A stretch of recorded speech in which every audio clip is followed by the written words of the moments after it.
Hey guys, welcome back to today's video. Today is Monday, August 31st, 2020. And before this video gets started, I wanted to ask you guys whether or not you wanted me to upload at 12 p.m. or 4 p.m. So I try to get 2 uploads out a day. I'm thinking of doing a 12 and 6 p.m. schedule, which means I release one at 12 p.m. and then release one at 6 p.m. But since school's starting up, I would understand if you guys wanted me to release it a little bit later, one at 4 and then one at 8 p.m. But that's entirely up to you guys. I am off this period, which is 45 minutes long from 12 to 12:45, so I will be able to record a video, upload it, make a thumbnail, and send it out by that time period. But for some of you guys, I understand today was my first day of school. I'm entering into my senior year, so yeah, but that's besides the point. If you guys would like me to make videos at 12, I honestly don't care. I actually really enjoy this, but if you want me to make them at 4 or just release them at 4, I mean, that's completely fine. I can still make them at this point and then release them at 4 p.m. But I will ask that in the comment section down below. I'm going to pin a comment actually this time, and then I will comment 12 and 6, and then 4 and 8, and then whichever comment gets more likes, I will tend to roll with depending on my schedule. So today's video is going to be talking about Republican internals. What does that mean? Well, on your screen, I have the polling map for from Real Clear Politics on the YPMS website. The reason why I'm using Real Clear Politics is because the conservative media and the right wing, the Trump Twitter type people have been using Real Clear Politics because it shows Joe Biden, you know, behind in a number of states. The overall averages don't necessarily benefit Biden as much as they did before. While he does lead in terms of the no toss-up map, he wins over 330 electoral votes. It's still important to note that the margins have narrowed down, which means they are closer or expected to be closer on election day per RCP. Now, RCP has drastically moved away from 538. Usually they match in averages, which really tells you something about 538 and tells you a lot about Real Clear Politics, because Real Clear Politics does not include USC's polls, Morning Consult. They really accept a lot of the Republican-leaning polls, such as Rasmussen, and add them into the weight as if nothing was skewed wrong in the averages. And today, we're going to be using most notably Trafalgar Group, which is a self-proclaimed pollster as the most accurate pollster in 2016 and 2018, just because they got 2 Rust Belt states correct. And if you look at 2018, there were major discrepancies in some of those races that they polled. Texas' Senate race right before Election Day, they said Cruz +9. Nope, it was Cruz +2.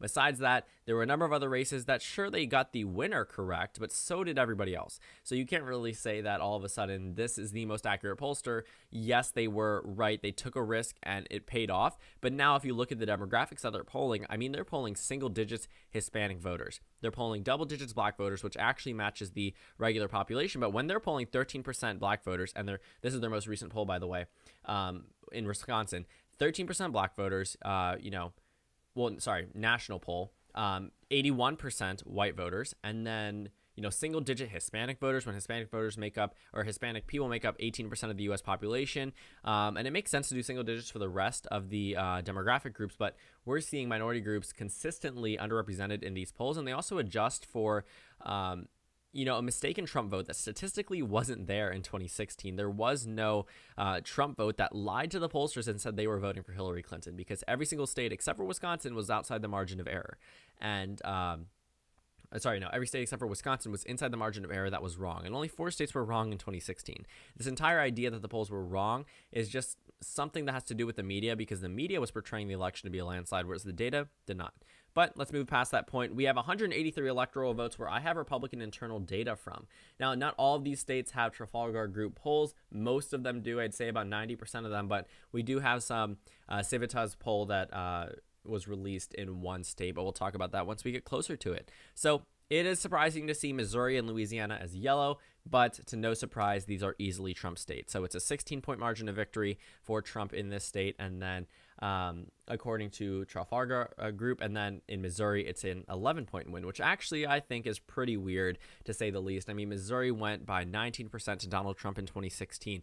It shouldn't be an 11-point margin of victory, but there are undecided voters, so I will give them that the undecided voters very well could split for the GOP, but an 11-point lead for an incumbent president. If a number of those Republicans are undecided, they're undecided for a reason. If they're not voting for the incumbent, that sort of is a warning sign.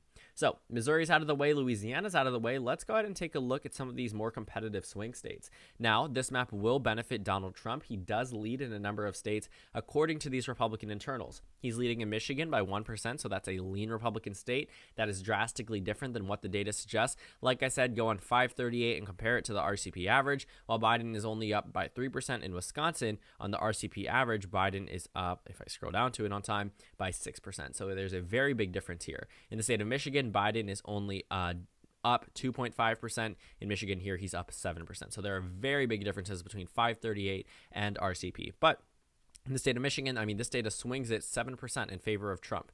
And we'll see. Wisconsin goes to the GOP in this map. There are some other states. Minnesota is a tie at this point. Actually, no, it's not a tie. It was a tie on the most recent poll. But if you average the Republican internals from this state, Biden still leads by 2.5%. So that's pretty significant. That's actually larger than 2016 margins, the 2016 margin for Hillary Clinton. So Minnesota, Biden plus 2.5. Moving over to another Rust Belt state, we have Michigan, where Biden is losing now by 2%. Like I said, not matching up with the FiveThirtyEight average. Might have to remind you, Biden is leading in this state. But for some reason, this pollster says they know Michigan well. They say that on their Twitter. It's a 7-point lead for Biden right now on the FiveThirtyEight average, but they show Trump ahead by 2%. That's a 9-point difference. Over in Pennsylvania, though, the only Republican internal has Biden up 5%. So while, Trump may be leading in Michigan and Wisconsin, he's not in Pennsylvania. And based off this map, Biden has already won the election, and that is not the last state that he will win.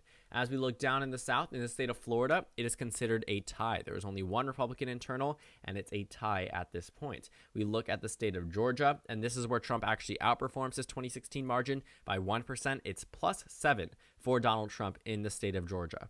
We move over to the state of Texas. It narrows down from a 9-point victory in 2016, which was a 16-point victory in 2012. So in just 8 years, the Republicans have lost 10% because Trump leads in Texas by 6%. That is significant that a Republican poll is showing Trump only ahead by 6%, given that Trump carried the state by 9%. So this entire idea that, yes, the Rust Belt may be narrowing down, but these same polls that say that, if you trust the Michigan and Wisconsin polls to heart, you also have to realize that the same polls are saying Biden wins in Minnesota, Biden wins Pennsylvania, Trump loses voters in Texas, loses voters in Missouri, loses voters in Florida, given that it's a tie, loses voters now in the state of Arizona. Trump actually leads in Arizona by 1% according to this group. Now, Arizona is pretty significant because there have barely been any polls that show Trump ahead, only Republican-leaning polls and outliers that haven't actually come back to recently. Arizona has almost always gone to Joe Biden since the general election began, when Joe Biden officially won the nomination, or at least was the presumptive nominee back in April. But this poll disagrees. They say that Biden is losing in Arizona. And by what margin is this swinging by? In the state of Arizona, Biden is up 4%. This is a 5-point swing. So we're seeing drastically different numbers from the Republican polls versus the actual averages, which makes sense. I mean, when you look at Democrat internal polls, you see states such as Arkansas all of a sudden narrow down to 2%. That would be a 20-point swing from 2016? It's not believable. And the same thing can be said for these Republican polls. While they may have gotten 2 Rust Belt states right in 2016, that does not mean that they are infinitely accurate, because they got a fluke election correctly, whereas all the other polls have gotten almost all the other races correctly. I mean, people love to bash FiveThirtyEight and Nate Silver. Whether it's about his character, that's a separate issue. But about his predictions, maybe it was wrong in 2016. I mean, by a couple of states, but in 2012 he got it spot on. In 2008 he did very well. In 2020 he probably will do better, given that he's adjusted for the errors from 4 years ago. But people really just don't like to jump on the data right now, because they always like to say, oh, wasn't it wrong in 2016? Look at the data yourself. It wasn't too wrong. Actually, Hillary Clinton was expected to get 272 electoral votes, but if you adjust the margin of error, FiveThirtyEight actually released an article on Election Day saying all Trump needs is a normal margin move inside the margin of error to win the election. You know what he did? He did exactly that. He didn't win the Rust Belt by too solid of a margin. It was less than 1% in all 3 of the states. So Trump's dominating victory in some people's eyes was not so dominating. 1% would have made all the difference in terms of our president. Now, in North Carolina, the Republican internal shows Biden ahead by 1%. So like I said, that was not the final state going to Joe Biden. You know how cursed this map would be if this was the actual result? 287. Florida is yet to be called. A 2000 repeat. 222 for Donald Trump. That'd be very significant. But in terms of a tie, I only made it gray because I had remaining yellow states.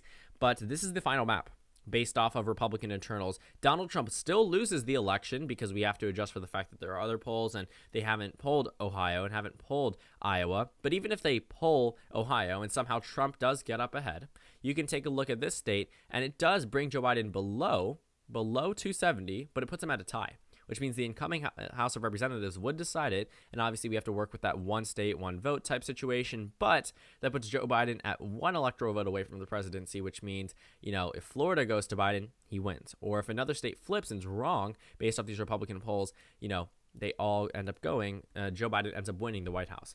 So Donald Trump isn't nearly as high in terms of numbers as he was 4 years ago, even with Republican polls, which goes to show that if you're trusting the Wisconsin and Michigan polls, you have to trust the same ones that say Biden's leading in Minnesota, the same ones that say Biden is leading in Pennsylvania and leading in North Carolina, and only down 1% in Arizona. And Trump's numbers have decreased by 3% in Texas, by 9% in Missouri. You have to acknowledge that, because you can't just trust one poll from one state and cherry pick the data and say, this one's right, the rest aren't, because that's not how it works. And when we see election day, you will see that the results will be very different from this map.